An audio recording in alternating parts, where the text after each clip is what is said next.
I know we have a lot of different people on the call today. We have some people who are brand new to the business gifting world, right? Just getting going with business gifting. And then we also have a lot of top veterans, right? They've been gifting, whether it's CGC or business gifting for years now. And really, regardless of where you're at, my goal today is to provide some value with information. And I know that it is valuable stuff, but only if you implement it. Now, Brian kind of alluded to it a little bit, but I've been working with business owners now 3 years. So this is my 4th year really diving into the business gift layer. It's one of the most exciting layers in the business right now. And personally, for me, a layer I'm very passionate about growing to help align my business with my lifestyle and basically buy back more of my time with extreme efficiency. So, the goal of the message today is really to arm you guys with some tips and some verbiage when working with business owners to increase, sales with business owners, but not only that, but repeat business sales. So that's really where I see is the kind of the gold mine of the business layer is the repeat effect of it, right? And I think a lot of people who do CGC can, speak into the same thing. So definitely take some good notes, be fully committed and present during this message, and then ask follow-up questions later to help deepen your understanding with this layer. So let's just dive right in. I know we don't have a ton of time today, so I'm going to be covering 3 main points during this message. So the first point I'll be covering is setting yourself up to close business orders on the spot or by the first meeting. So a lot of people, with business gifting will require some follow-up. I know most people kind of go with the rule of 3, right? 3 meaningful interactions to close the sale. But something I've been really focusing on honing on is how can we convert those into 1 or 2 meetings, right? How can we convert that quicker and more efficiently? So we're going to speak into that. We're going to talk about reframing business class mindsets. I think that's a big thing that I see people missing is just you're really letting the business client sell you on when to do gifting, why to do gifting, how to do gifting, when in reality, they don't know any of that, right? They have no idea, right? It's like brand new Mrs. Jones trying to tell you what knives to actually use or what set to buy, right? She has no idea what the heck's going on. So how do we actually reframe the business class mindsets? And then lastly, the third point we're gonna talk about is setting up future business sales, right? And continuing to help improve that future business pipeline. So first up, setting myself up to close business orders on the spot or by the first meeting. So I think everyone on this call is probably familiar with these questions at this point. But I'm gonna go over them again because these are extremely important to not only understand where the customer is coming from, but to get the scope of the idea of what we're doing here with the client, and ultimately to help understand where to go with the client. So, Brian, do you want me to screen share this or just throw them out there and we'll type it in the chat? By the way, if you're able to screen share, I think that'd be fantastic. Josh, could we go ahead and make him a co-host so you should be able to screen share? Yeah, go ahead and lead the way, and then we'll give you the ability to in just a sec. Sure.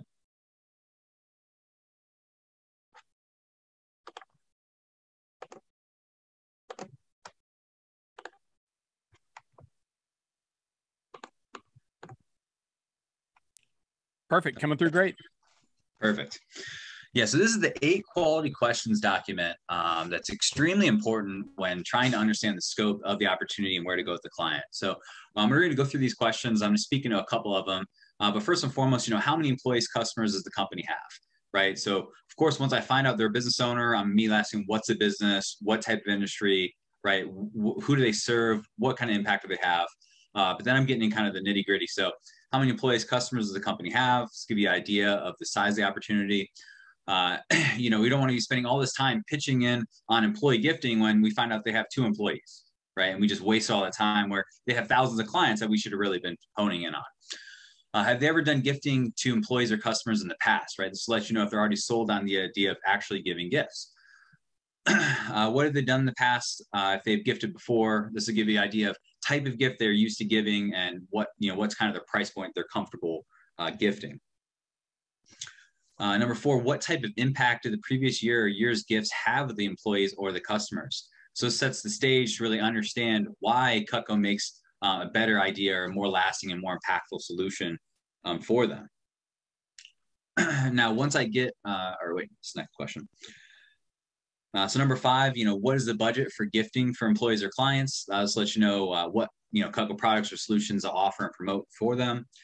A big key that I've been doing that I think Eric actually spoke to the last call we had was really understanding and making sure they're on the same page, right? So once I get the budget, right, once I get the number of gifts we're doing, and let's say it's a $200 budget, 100 employees we're looking to gift for, it's a $20,000 budget.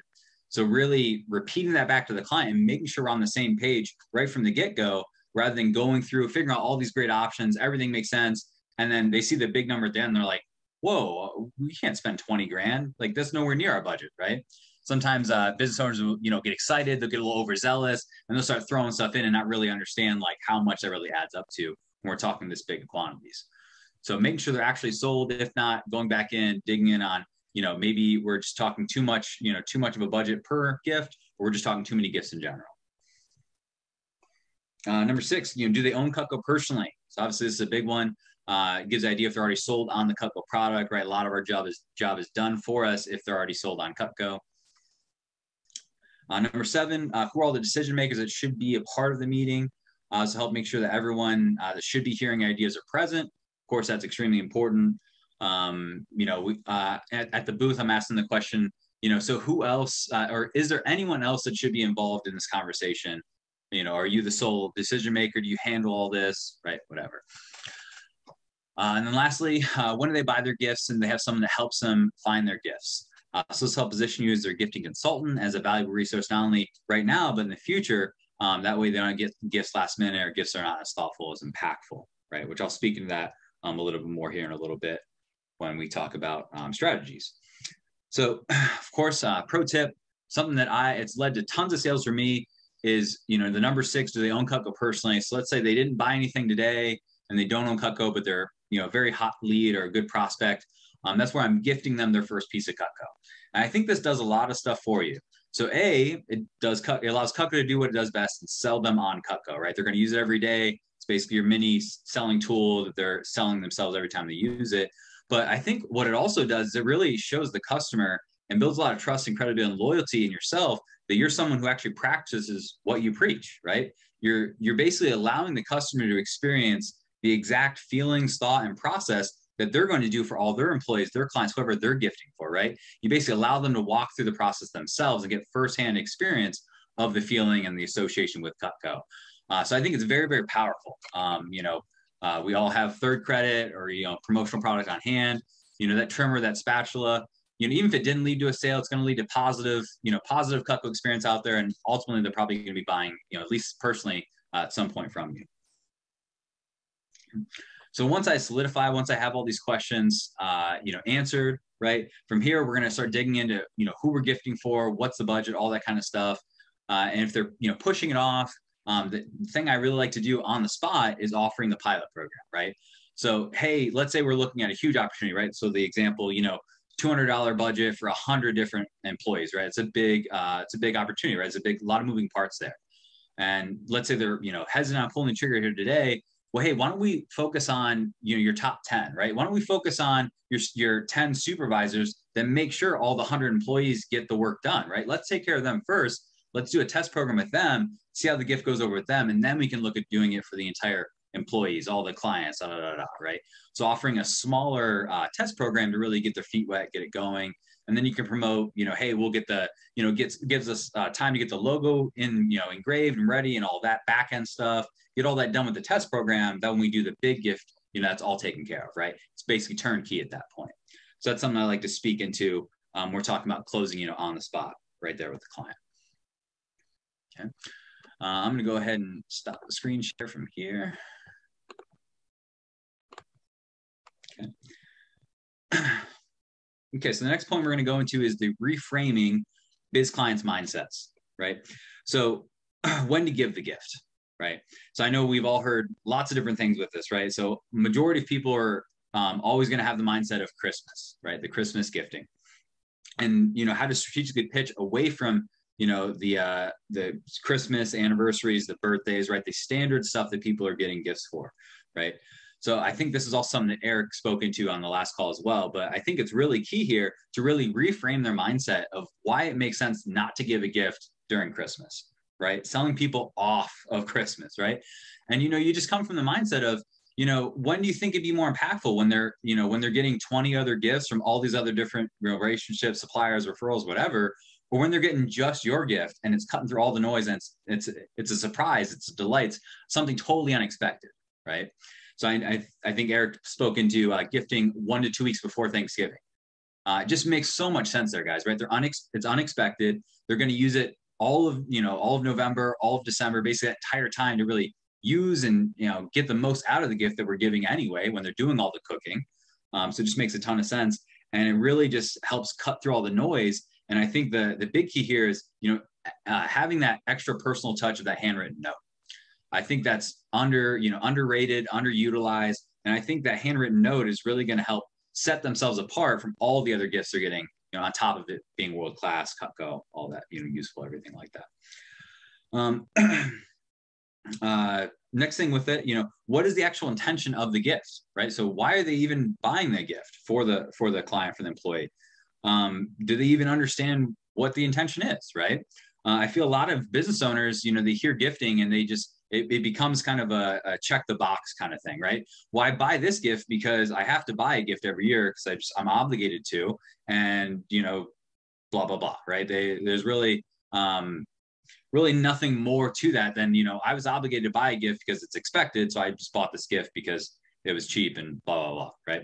So really getting them to understand, like, if you're going to be buying a gift, you're going to be spending money, why not invest the money, right? Rather than throw the money away and just to check the box, why not spend the money in a creative way that's going to be impactful, it's going to be used, it's going to be utilized, and it's actually going to get you a return on your relationship with that person, right?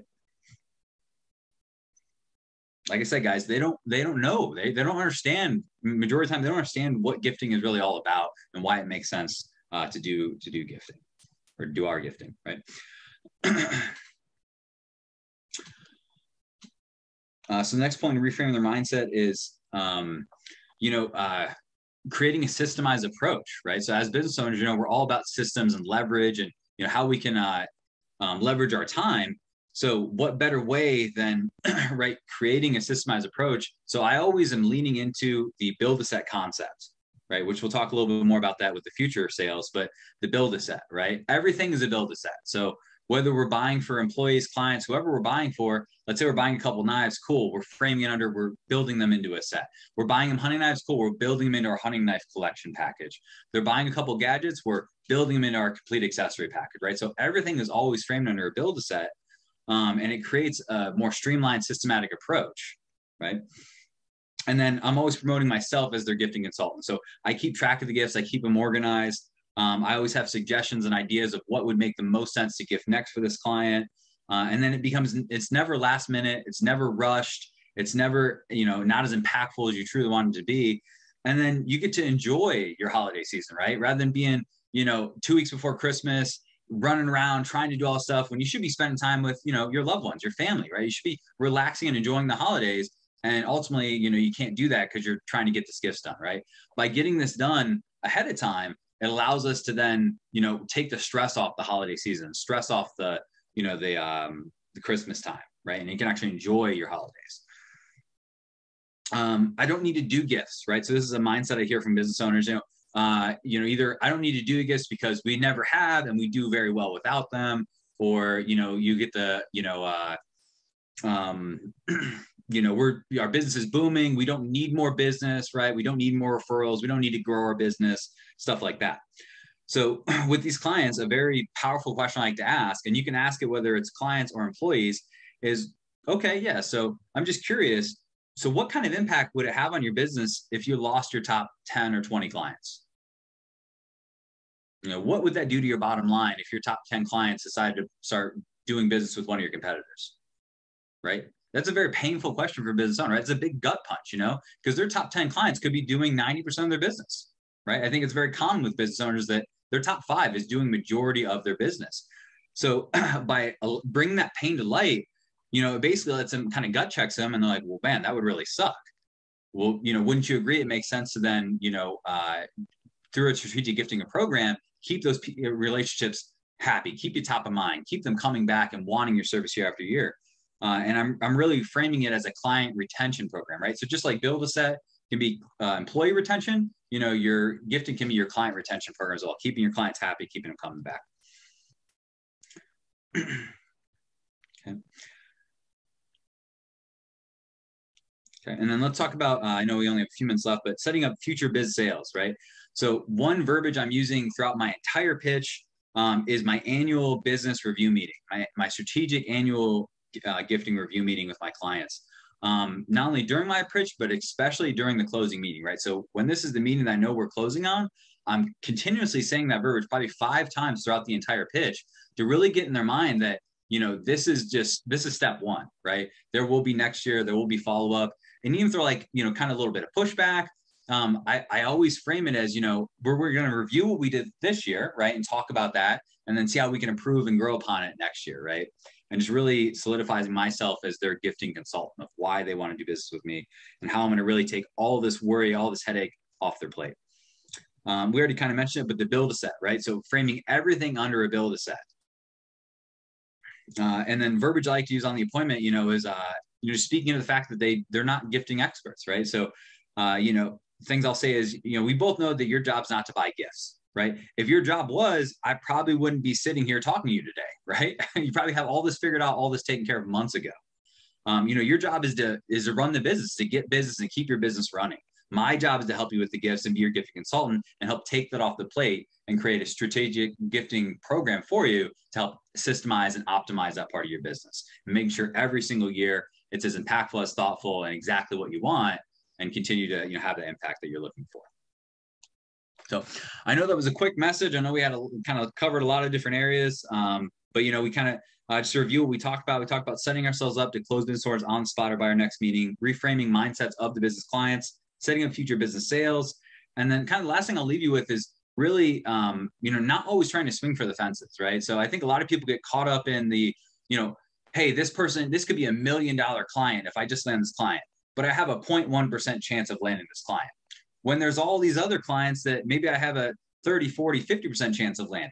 I would rather take some swings at some pitches that are at least down the plate, opposed to like being thrown to third base that I'm never, ever going to hit, or I have the very slim likelihood of hitting, right? I'd rather keep cranking out those small ones because I know those people are people I can grow and build with. And maybe this is a 3K order today, but they have the potential to be 5, 10, 20, 30, $50,000 orders in the future by allowing me to help and grow and enhance their business. So that's what I have for you guys. Thanks so much for the message today.